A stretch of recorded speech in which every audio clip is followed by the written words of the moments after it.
तशी काय माहिती आमच्याकडे नाहीये. परंतु वडिलांनी 5 वर्षांनी स्वतः याचिका केली. आता ह्याच्यावरती तिच्या वडिलांनी कसं वागावं याच्यावर मी काय बोलू नये. पण यामध्ये राजकारण असू शकतं का? राजकारणाशिवाय वेगळं काय असू शकतं?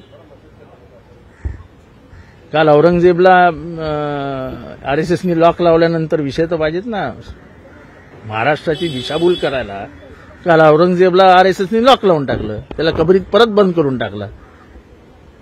त्याच्यामुळे आता काहीतरी विषय पाहिजेत. मागच्या वेळेला ज्या किशोरी पेडणेकरांनी त्यांच्याबरोबर त्यांची साथ देण्याचा प्रयत्न केला होता, आज त्याच किशोरी पेडणेकरांनी आम्हाला नजरकैदेत ठेवला असा आरोप तिच्या वडिलांनी केलेला आहे.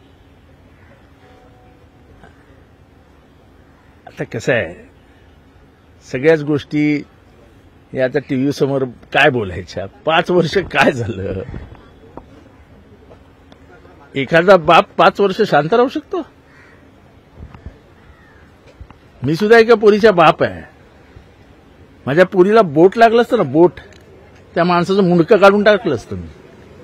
एवढा बाप घाबरत नाही कोणाला.